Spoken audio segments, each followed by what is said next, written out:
Olá, paz do Senhor, Deus te abençoe.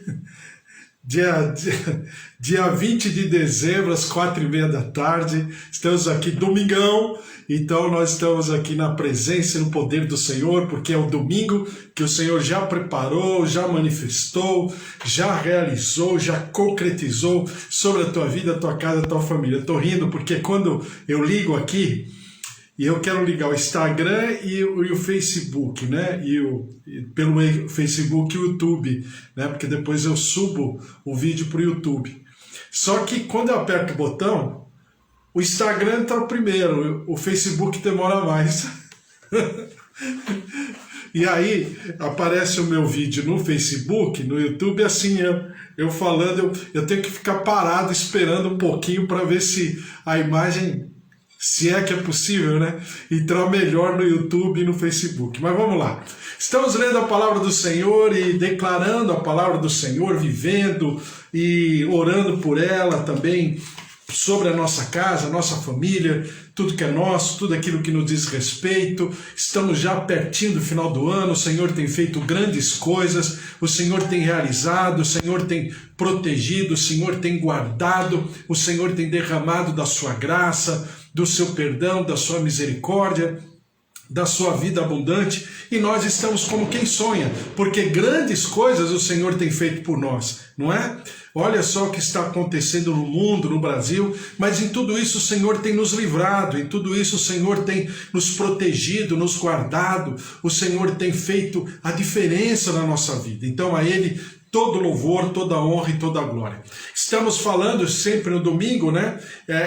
Principalmente esses domingos de dezembro, estamos falando sobre o Natal. E o que significa para nós o Natal. O que significa para nós o nascimento de Jesus Cristo. E hoje eu falei de manhã sobre Gênesis capítulo 49, versículo 10. Por quê? Porque Jesus é o descendente da tribo de Judá. Já falamos que Jesus é o descendente de Abraão, Gênesis 12, 15, 22. Depois falamos que Jesus é o descendente, ele é a semente, é o filho da mulher, mas ele também é o filho da lei, como diz lá em Gálatas capítulo 4, versículo 4. E claro, fazendo alusão a Gênesis capítulo 3, versículo 15. E agora, andando um pouquinho mais, e Gênesis capítulo 49, versículo 10, o cetro não se arredará de Judá, nem o bastão de entre seus pés, até que venha Siló, e a ele obedecerão os povos. Eu falei para você, Siló, no nosso português, é Shiloh, no hebraico. E o que significa Shiloh?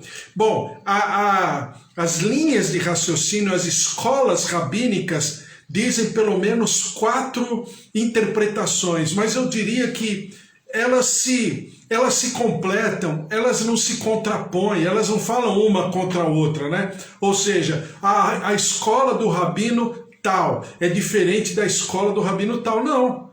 Pelo contrário, elas se completam. Por quê? Porque uma escola fala que Shiloh vem da mesma raiz, né, da palavra ou da formação etimológica no hebraico da palavra shalom, que é paz.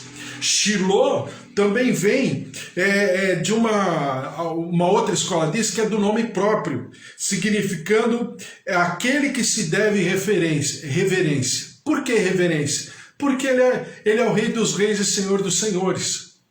E a outra escola diz que é um conceito, né?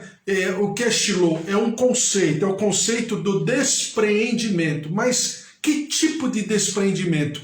É alguém que nasce da placenta e claro, todo indivíduo nasce da placenta, mas nascendo da placenta ele tem a capacidade de se descolar da placenta e viver, né? Nesse sentido, sobreviver, ou seja, é aquele que se propôs a estar nascendo como um bebê e se propôs a viver como homem, na limitação do homem. E em quarto lugar, fala sobre Isaías 53. E o que fala em Isaías 53? É que tem uma linha do rabinato, até então era apenas uma linha, depois, lá na frente, essa linha de raciocínio transforma numa filosofia dentro do judaísmo. Mas eu não quero entrar no mérito, eu estou falando da raiz, né, de como começou. Então, é uma linha de raciocínio que diz o seguinte, que a Torá é o que é a Torá? A Torá é o Pentateuco, são os primeiros 5 livros da Bíblia, né? Então, são os livros de Moisés, os primeiros 5 livros. Então é a Torá. Diz que a Torá, parte ela foi escrita, parte ela foi falada e parte ela foi codificada, né? E existe toda uma linha de raciocínio. Para você ter uma ideia, só para você saber, uma das pessoas assim que nós conhecemos não, sabemos da sua história, é Isaac Newton, né? O pai da teoria da gravidade. Então Isaac Newton, dizem os estudiosos lá, o rabinato e o povo judeu, que ele se debruçou mais sobre os códigos da Bíblia, né? Os códigos das palavras em hebraico, que cada letra varia um número, e ele decodificava a Bíblia através desses números, né? Isaac Newton se debruçou mais sobre esses códigos do que sobre a sua própria teoria, a teoria da lei da gravidade, para você ter uma ideia. Então, porque Isaac Newton era um judeu, né? Então, havia 3 linhas. E dessa 4ª linha, que é mais ou menos, vamos dizer assim, aquela que defende que havia um código, que há um código na língua hebraica a respeito principalmente do Pentateuco, da Torá, e essa linha quando vai fazer Shiloh, né, o nome em hebraico, Shiloh, pega essas vogais. Lembre-se que os nomes em hebraico, a língua hebraica não tem vogal, só tem consoante, né, no original. Então pega essas palavras e encontram lá ela totalmente escrita e explicada, de maneira decodificada, em Isaías 53. Olha que bênção! Então quer dizer que todas as linhas de interpretação levam a Jesus Cristo. Por quê? Porque Shiloh, ou Siló no nosso português, é o ambiente onde a tenda que se manifesta a glória de Deus está estabelecida. E a gente leu lá em 1 Samuel, né, a história de Ana, Eucana, Penina, e como que Samuel nasce, por que Samuel nasce? Qual a razão de Samuel nascer? E qual a razão de Ana ir até Siló falar com o sacerdote Eli para que Eli pudesse interceder por ela junto ao Senhor? Porque Ana era estéril. Olha que incrível! Olha como a palavra do Senhor, ela própria se explica. Então aconteceu o quê? Aconteceu que Ana, depositando a sua expectativa, a sua angústia, a sua aflição diante do Senhor, o Senhor, a Bíblia diz, abre a sua madre. E Ana fica grávida e tem Samuel. E Ana vai levar Samuel no altar do Senhor e diz para ele o quê? Ao sacerdote Eli, eu prometi ao Senhor, então eu estou entregando a Samuel no altar do Senhor, porque Samuel pertence ao Senhor, né? Samuel, a palavra Samuel significa Deus ouve, ou o Deus que ouve, né? Exatamente o sentimento de Ana, porque Deus ouviu. Então você percebe que Ana era uma mulher estéril. Aos olhos da cultura, era uma mulher de um ventre amaldiçoado. Por que ventre amaldiçoado? Porque a semente não procriava. Nós estamos falando de Shiloh, mas veja, vá comigo na linha de raciocínio, né? Então, para o judeu, na cultura judaica, o ventre da mulher era a figura da terra.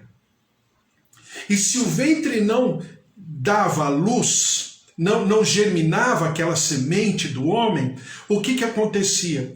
Era feito de maneira comparativa, comparado com a terra. Por quê? Porque a terra estéril, você coloca a semente e aquela terra não tem capacidade de fazer com que aquela semente se transforme num fruto, numa colheita. né?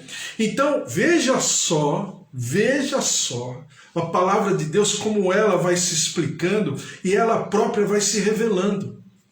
Mas quando Samuel nasce, fruto da busca intensa da sua mãe, Diana, no altar do Senhor que estava em Shiló, ou seja, Siló era o tabernáculo, chamado tabernáculo de Moisés, não é o tabernáculo, aquela tenda que andava com o povo de Israel, lembra?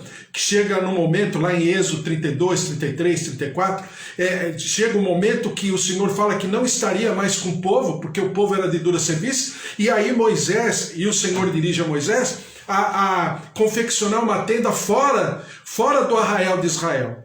E é exatamente essa tenda onde o Senhor se manifestava a partir de um momento lá, porque o povo havia pecado, se rebelado contra Deus. E é exatamente nessa tenda onde uma mulher estéril, ela tem do Senhor a graça, a cura, a ressurreição do seu ventre, e ali nasce Moisés. Então é toda uma figura, é toda uma comparação, é uma parábola exatamente do que haveria de acontecer mais tarde. Por quê? Porque Judá foi uma terra, foi uma tribo muito destruída. Por que a tribo de Judá foi uma tribo muito destruída? Porque foi uma tribo muito desobediente.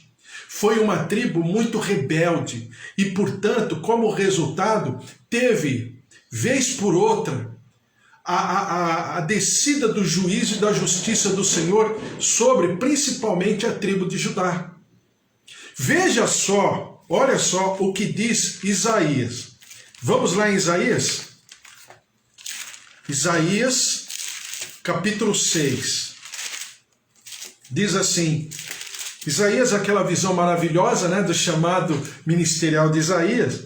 Eu vou ler a partir do versículo 10, diz assim: torna insensível o coração deste povo, endurece-lhe os ouvidos e fecha-lhe os olhos, para que não venha ele a ver com os olhos, a ouvir com os ouvidos e a entender com o coração, e se converta e seja salvo. Então disse eu, até quando, Senhor? Quer dizer, Isaías falando, né? Isaías conversando com a Trindade. Até quando, Senhor? Ele respondeu, até que sejam desoladas as cidades e fiquem sem habitantes, as casas fiquem sem moradores, e a terra seja de toda assolada. Ué, a Trindade está falando para Isaías, olha, a assolação será tão grande, tão profunda, que tudo será desolado. E como que a raiz de Judá vai se manifestar? Veja só o que Isaías diz. E o Senhor afaste dela os homens, e no meio da terra seja grande o desamparo. Mas se ainda ficar, olha só, mas se ainda ficar, a 10ª parte dela tornará a ser destruída, como terebinto e como carvalho, dos quais, depois de derribados, ainda fica o toco. Assim, a santa semente é o seu toco. Ou seja, Isaías, de maneira figurativa, parabólica, está fazendo alusão à árvore. E a árvore é tão destruída pela negligência do homem daquela região, né, dos moradores daquela região, que a árvore ela vai perdendo os galhos, ela vai perdendo a robustez, ela vai perdendo a vida, vai perdendo a saúde. E ela vai ressecando, e ela vai sendo destruída, até que fique só um toquinho. Mas a semente santa, ela sairá desse toco. Ou seja, quando ninguém achar que haverá mais solução sobre a humanidade, Jesus se manifesta. A semente de Jessé, a semente ou a raiz de Judá. Veja só o que diz aqui, a gente está em Isaías, então vamos passar em Isaías mesmo. Isaías capítulo 11, versículo 1. Do tronco de Jessé sairá um rebento, e das suas raízes um renovo. Ah, que palavra maravilhosa! Nós vivemos em tempos de crise, em tempos de pandemia, então nós precisamos saber que o Senhor está no controle, que o Senhor detém as rédeas da história, tanto do passado, do presente, como também do futuro e da eternidade. Tudo está nas mãos do Senhor. Então, quando vem essas palavras, Isaías está vivendo num momento crítico, no momento de acaso o seu reinado, um rei destruidor, um reino rebelde. E Isaías está em meio a tudo aquilo. E veja só o que Deus mostra para Isaías. Repousará sobre ele o Espírito do Senhor, o Espírito de sabedoria, o de entendimento, de conselho, o Espírito de fortaleza, o Espírito de conhecimento e de temor ao Senhor. Ou seja, os 7 Espíritos do Senhor se derramarão, repousará sobre ele. Quem? A raiz de Jessé. Quem? A raiz de Judá. Quem? O filho de Davi, o descendente de Davi, o descendente real de Davi. Quem? Jesus Cristo, o autor e consumador da nossa fé. Então veja como a palavra ela vai andando e contra os prognósticos, de 2 linhas de raciocínio. A primeira linha é a linha do acaso, que a humanidade é um acaso, que toda a história do universo é um acaso, e que tudo começou com uma explosão a esmo, e de repente um organismo, uma célula lá, começa a se juntar com outro organismo, e aí começa todo o universo. Essa linha de raciocínio é aquela linha de que um dia vai tudo terminar. Não tem esperança. A esperança dessa linha de raciocínio, dessa teoria, é a desesperança, quer dizer, não tem mais jeito. E tem uma outra linha, que é a linha grega, é o pensamento grego da vida em ciclos. Começa, evolui, depois vai decaindo, termina, começa de novo, ou seja, é uma vida cíclica. Não. A vida que pertence a Deus, o universo, a história, a criação que pertence a Deus, não é nem cíclico e também não vai se destruir totalmente, mas é uma linha de raciocínio onde as palavras do Senhor vão se manifestando, as palavras profetizadas vão se concretizando até que chegue no ápice. Qual é o ápice? O ápice é o nascimento de Jesus Cristo. O nascimento de Jesus Cristo é o ápice de toda a história da criação do universo, da humanidade e da redenção da humanidade. E onde nós estamos agora? Nós estamos entre esse primeiro ato, o primeiro, vamos chamar assim, ápice, abrindo as portas para receber daqui a algum tempo, que aí é o tempo do Senhor, não sei qual é, mas é o segundo ápice, é o segundo ato, é o ato final, é o grande finale, não de destruição, mas para a manifestação da glória de Deus. Veja só, então isso significa que nós estamos andando, por incrível que pareça, de tal maneira que o Senhor está no controle de todas as coisas. Como diz lá no Salmo 139, que toda a nossa história de vida está escrito no seu livro da vida, e ele escreveu antes que qualquer dia desses existisse. É exatamente a minha história e a tua história. É a história da humanidade e da redenção dela. E que nós estamos por receber um dia exatamente esse grande finale, esse ápice maravilhoso. Uma parte já aconteceu e a outra parte ainda virá a acontecer. Então, quando eu e você comemoramos o Natal, nós comemoramos não é apenas uma data, não é um momento do calendário em que as pessoas se renovam, se restauram, em que o espírito natalino, o espírito da paz está no ambiente humano, as coisas estão mais apaziguadas, mais tranquilas, mais consoladas, confortadas. Isso tudo é maravilhoso, mas é muito além disso, é muito além. E quando fala em Gênesis, capítulo 49, versículo 10, de que a tribo, a raiz de Judá, se manifestaria e todos se prostrariam, reverenciariam, é exatamente a linha de dos rabinos, né, de uma das escolas do rabinato antigo, de que falava que todos iriam reverenciá-lo, porque ele é digno de reverência, ou seja, ele é digno de adoração. Então, quando Jesus nasce, é por isso que em Gálatas, capítulo 4, versículo 4, está escrito assim. Gálatas 4:4. Diz assim: vindo, porém, a plenitude do tempo, Deus enviou o seu Filho, nascido de mulher, nascido sob a lei, para resgatar os que estavam sob a lei, a fim de que recebêssemos a adoção de filhos.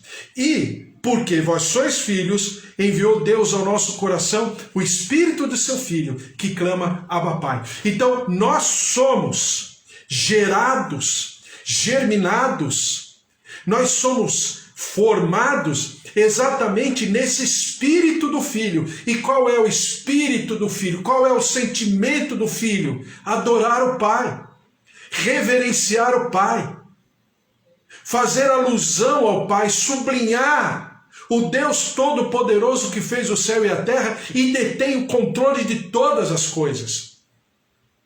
E se Ele detém o controle de todas as coisas, é onde a gente vai, que a gente terminou, né? Hoje de manhã, Apocalipse 5:5, que diz assim: todavia, um dos anciãos me disse, não chores. Por que João estava chorando? Porque não havia ninguém digno.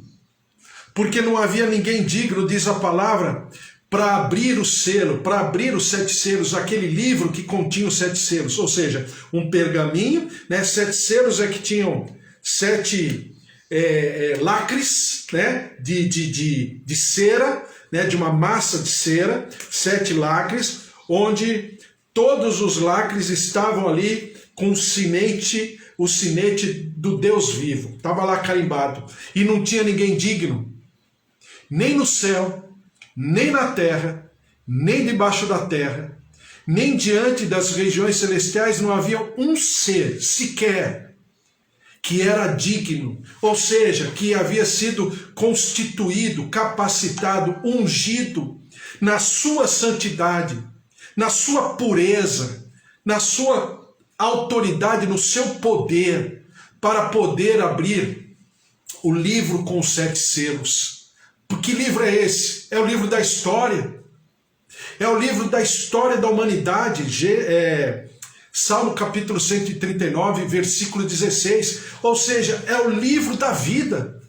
É o livro de todos os acontecimentos. Por que esse livro, como diz a palavra, está escrito por dentro e por fora? Por dentro, porque a palavra, a escritura, é a palavra contratual, que não tem validade, mas é a palavra eterna. Por que escrito por fora? Porque ela está sendo revelada a cada dia, profeticamente falando, à humanidade, a todos os homens e moradores da terra.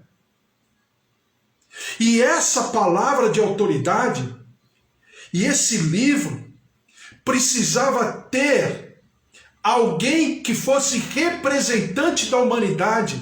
Então não poderia ser Deus, não poderia ser o Espírito Santo, e desculpe falar assim, não poderia ser o Filho, né? Mas no sentido da terceira pessoa da Trindade. Então quem seria?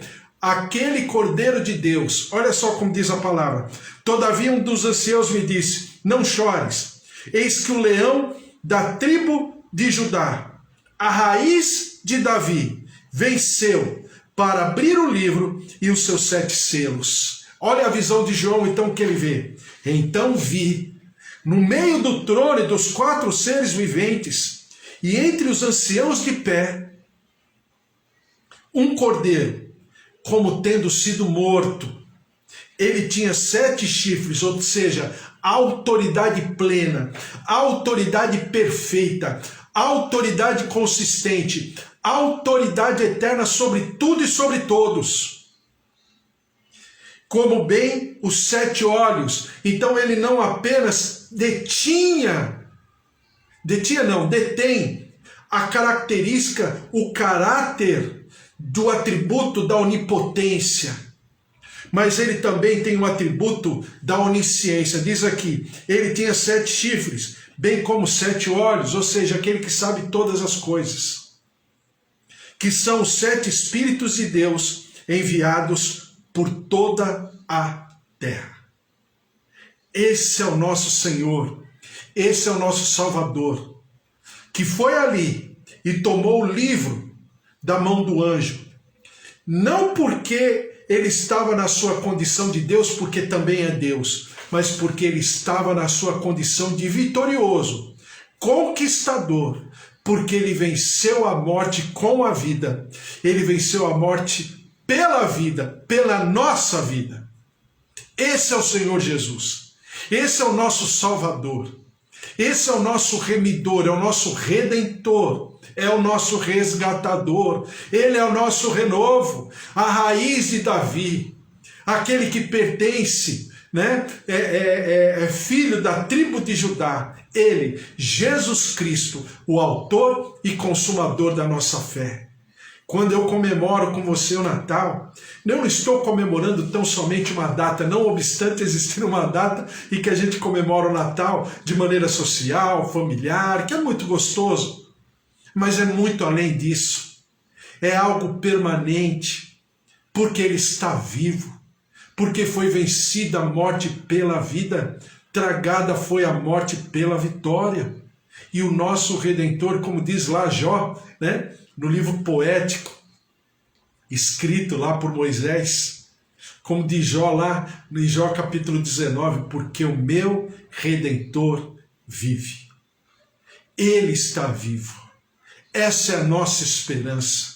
Quando eu e você comemoramos o Natal, nós comemoramos, trazemos a flor da pele, esse sentimento que inunda o nosso coração, que inunda a nossa vida, que transborda pelos nossos poros. Não tem pandemia, não tem situações aqui e acolá que possam tornar nebuloso essa verdade espiritual, porque ele está acima de tudo e de todos, porque ele tomou o livro da vida, ele tomou o livro dos 7 selos, e agora ele detém autoridade sobre tudo e sobre todos, porque a Bíblia diz que ele tem a chave do inferno e da morte, ele tem a chave da vida, ele tem o livro nas suas mãos. Por isso que ele é digno de todo louvor e toda honra e toda glória. E diz a palavra, e entoava um novo cântico dizendo, digno és de tomar o livro e de abrir-lhe os selos, porque foste morto e com teu sangue compraste para Deus os que procedem de toda a tribo, língua, povo e nação. E para o nosso Deus os constituíste reino e sacerdotes, e reinarão sobre a terra. Nós somos germinados e gerados por essa semente. É por isso que eu e você estamos ligados à videira verdadeira que é Jesus Cristo, conforme está escrito lá em João 15. Por quê? Porque nós somos exatamente fruto. Estamos enxertados nessa videira verdadeira que nasceu. Uma semente pura, santa, lá do pedacinho do toco, como diz lá em Isaías 6, versículo 13. Mas o Senhor nos resgatou e nos restaurou e nos enxertou a essa videira verdadeira. E como diz lá em Gálatas capítulo 4 que nós lemos, agora nós somos chamados filhos do Deus vivo. É por isso que o Natal para nós é uma data tão especial e tão importante, não pelo comércio, não pela troca dos presentes, não obstante ter tudo isso, mas nós estamos muito além disso. É a comemoração e a celebração daquele que se propôs ser homem e habitar entre nós, nascer como um bebê, nascer numa situação tão adversa, com falta de tanta coisa, nasceu e foi colocado num coxo. Poeticamente a gente chama de manjedoura, mas é coxo. É o lugar onde os animais se alimentam ali. E ali, usando de berço um coxo, ele foi colocado. E a partir daí, a terra e o universo ficou em alegria. E os anjos entoavam cânticos de louvores. Hosana nas maiores alturas e paz na terra aos homens que têm essa vontade, que desejam essa paz em Jesus Cristo, o autor e consumador da nossa fé. Amém? Glória a Deus. Vamos orar, porque é tempo de Natal, é tempo de celebrar, é tempo de festejar, mas é tempo também de pensar, meditar a respeito de quem é o nosso Senhor e o nosso Salvador, Jesus Cristo, o nosso resgatador, o nosso sustento, o nosso arrimo, o nosso fundamento, a rocha eterna, Jesus Cristo. Vamos orar. Senhor nosso Deus. Oi, Kézia, tudo bem? Boa tarde, Deus abençoe. Aliás, boa tarde a todos aqui. Suzy, Gigi, Cláudia, todos vocês, Bispo Antônio, Márcia, Fábio, Dona Efigênia, Deus abençoe todos vocês aí, Luiz Henrique, João, Roseli, o Senhor abençoe todos, Kátia, Deus abençoe também Joel, Josué, Andréia, Sueli Felintro, o Senhor os abençoe, o Senhor se derrame sobre a vida de vocês, suas casas, suas famílias, Dona Nadir, seu Toninho, seu João, Dona Dária, meus pais, tias, meus primos, o Senhor os abençoe. Vamos orar em nome de Jesus. Senhor, nosso Deus, nosso Pai, nós te louvamos e te engrandecemos porque é tempo de festa, é tempo de celebração. Nós estamos como aquelas mulheres quando saíram lá da sepultura vazia e os anjos as questionaram: a quem vocês estão procurando? Aquele que ressurgiu? Ele não está entre os mortos porque ele ressuscitou. E nós carregamos essa boa notícia, a notícia do seu nascimento, a notícia de que um dia ele se propôs se despir de toda a condição de Deus para se fazer homem e habitar entre nós e sofrer e morrer, mas ressuscitar ao terceiro dia. Essa é a nossa boa notícia. Ele ressuscitou. Tudo é possível porque ele está vivo. E essa condição de vida e de saúde está sobre a tua vida, sobre a tua casa, a tua família, os teus queridos, filhos, netos, sobrinhos, avós, tios, pais, marido, esposa. A glória, a graça, a presença, o poder. Senhor, apodera-te de cada vida, cada servo teu. Senhor, toca no corpo, toca nas artérias, nas veias, no coração. Toca, Senhor, no fígado, nos rins, nos olhos, nos ouvidos. Toca, Senhor, nas articulações, músculos, nervos, tendões. Visita com cura, visita com saúde, com ressurreição, com poder de vida, poder de saúde, em nome de Jesus. E nós daremos ao Senhor todo louvor, toda honra e toda glória. Cura nossa alma, os nossos sentimentos. Todos nós que estivermos com ressentimento, com desespero, com amargura, com solidão, com tristeza, com angústia, com insegurança, Senhor, derrama-te com a tua paz, que a paz que excede o entendimento esteja se derramando sobre todos, e nós daremos ao Senhor sempre todo louvor, toda honra e toda glória. Senhor, derrama-te sobre o nosso Brasil, sara a nossa terra, perdoa, Senhor, o nosso pecado, a nossa transgressão, a nossa iniquidade, como povo de Deus, mas também como nação brasileira. Ah, Deus, sara a nossa terra, cura o nosso povo, liberta o nosso povo, e nós daremos ao Senhor sempre todo louvor, toda honra e toda glória.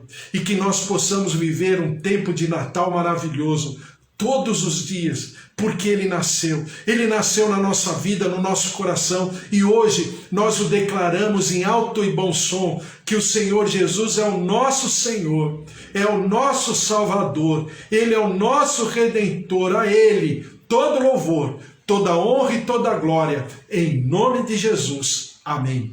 Amém? Glória a Deus, Deus abençoe vocês todos, o Senhor se derrame sobre a tua vida, nós tenhamos uma semana, um finalzinho de domingo maravilhoso. Amanhã, excepcionalmente amanhã, eu não vou poder entrar às 10, que eu tenho um exame para fazer, um exame médico, e não consegui outro horário. Então eu vou entrar às 7 horas da manhã, mas claro que o vídeo vai estar aí nos horários como sempre, tá bom? Então amanhã eu excepcionalmente vou começar às 7 horas, das 7 às 7h30, mas depois eu coloco o vídeo aí para vocês, quem quiser assistir em o horário que for melhor para você, tá bom? Deus abençoe, o Senhor se derrame sobre a tua vida, que o amor de Deus Pai, a vida vitoriosa em Jesus Cristo e as consolações do Espírito Santo da promessa estejam sobre a tua vida, sobre a tua casa, a tua família, o teu lar, que seja um Natal maravilhoso, um Natal assim de celebração, de alegria, um Natal que vocês tenham a marca, a identidade do Deus vivo,